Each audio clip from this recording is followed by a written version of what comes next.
In this video, we're going to go ahead and show you how to use Google Classroom and Google Drive for small group activities.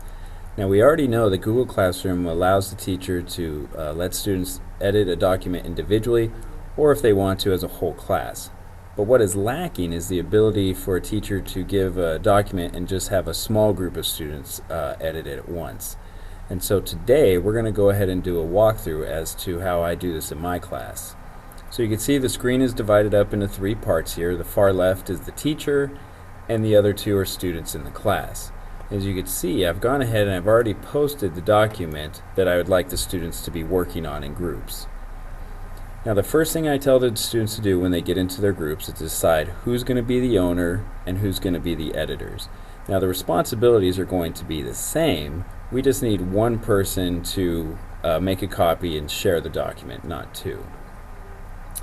So you can see the owner has gone ahead, it's already opened up the document, and the first thing I'm going to tell the owners to do is to go to File and make a copy of it. This way they're able to have their own copy and share it with their groups.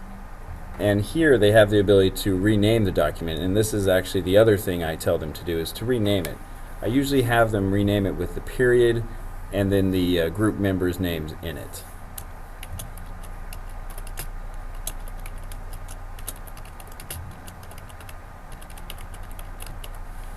So you can see I've gone ahead and renamed with the period, the names, and then still the name of the assignment. And go ahead and click OK. Now while the document's loading, I'm telling all the editors, you need to go to your Google Drive and go to the Shared with Me tab in Google Drive. And you can see the student in the middle has already gone ahead and done that. So as the document's loaded, the next thing I will tell the the owner to do is to share it with the group members. So the owner would go here to the top right in the share button, click it on, and they'll go ahead and start typing in the names. Now the entire school's names are located in this directory here, so as soon as they start typing the names, it's going to show up. If by some chance it doesn't, have the students enter the group member's student ID number with the following @g.wvusd, and that should work. If not, they're probably not in the system yet.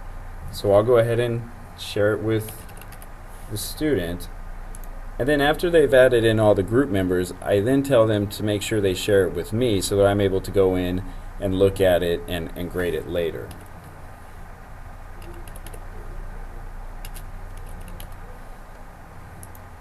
And make sure that the setting is set to Can Edit. So you can see it's defaulted to.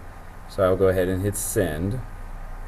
And this is a warning because the student in the middle is not in our school account, so it's giving you an error message. Those error messages won't show. So now I've gone ahead and shared it. As you can see here in the middle, the students on the Shared with Me, and they're going to go ahead and wait for that document. As you can see, there it is. And now, just like before, I could have two people working on one document at one time, as that's going to be loading.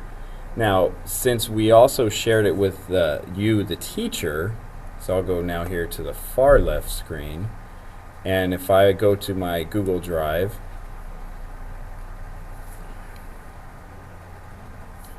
going to my Google Drive,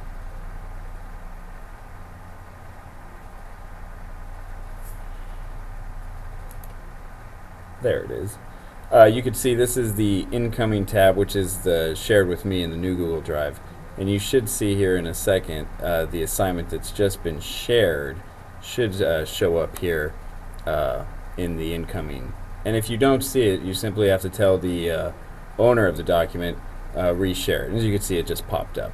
So even though it's not official way to do this, because Google Classroom hasn't released the update to allow for the small groups, this is the workaround that I'm currently using in my classes. And once you do it one time with the students, they figure it out. I've done this about 5 or 6 times now, and it's been one semester, and they know when they get into groups, editors, owners, and it's a very smooth process, and it's a way to get that small group activity within the Google Classroom.